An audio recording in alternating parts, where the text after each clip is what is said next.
நமக்கு நமக்கு சில நேரம் என்ன தோணும் தெரியுமா? நமக்கு தாமதம் தோணும். எதுனா ஏன் எனக்கு மட்டும் தாமதிக்கிறார் தோணுமா இல்லையா? சொல்லுங்களேன், எனக்கு மட்டும் ஏசப்பா ஏன் செய்யற அப்படி தோணுமா இல்லையா? இது ஏன் தோணுது தெரியுமா?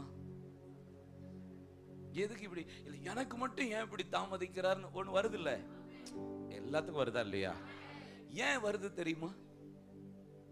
ஏன்னா பக்கத்துல இருக்கிற அக்காவுக்கு ஒரு அற்புதம் செஞ்சுட்டாரு. புரியுதா? பாரு, கழுத இத்தனை வருஷமா அந்த சர்ச்சைக்கு வந்து தலைகீழ நின்று ஜெபம் பண்ணிட்டு இருக்க, இந்த பிள்ளை இப்பதான் வந்துச்சு. 18வது நாள் உபவாச ஜெபத்துல ஜாயிண்ட் தான் பண்ணுச்சு. 2 நாள் ஆறதுக்குள்ள இந்த அக்கா குதிக்குதே ஒரு மாதிரி சைஸா அற்புதத்தை.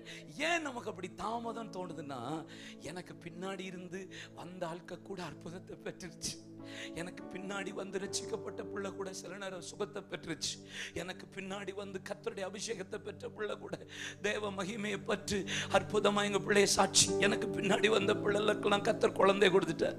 எனக்கு பின்னாடி வந்த ஆட்களுக்கெல்லாம் ஒரு திருமணம் நடந்துருச்சு. எனக்கு பின்னாடி வந்த ஆட்களுக்கெல்லாம் பிரச்சனைக்கு முடிவு வந்துருச்சு. அந்த அக்கா சாட்சி சொல்லுது. அந்த ரொம்ப நாளா ஜெபிக்கிறேன், ரொம்ப நாளா காத்திருக்கிறேன், ரொம்ப நாளா உபவாசிச்சுட்டு இருக்கிறேன். ஆனா எனக்கு மட்டும் ஏன் டிலே? ஏன் சில நேரம் நமக்கு தாமதம் தோணுது தெரியுமா? நமக்கு பின்பாக வந்தவர்களை நாம் ஒப்பிட்டு பார்க்கிறதுனால தான் எனக்கு சில நேரம் தாமதம்னு தோணுது. தாமதம் அல்ல. ஆண்டவர் குறித்த காலத்துக்கு தரிசனத்தை வைத்திருப்பார். ஆனால் ஆபகுக்கு 2-3 அது ஏற்ற வேளையில கர்த்தர் நிறைவேற்றி தருவார். அது முடிவில் விளங்கும். அது பொய் சொல்லாது. தாமதித்தாலும் காத்துரு, நிச்சயமாய் வரும். கர்த்தர் தாமதம் இல்லாமல் செய்து முடிப்பார்.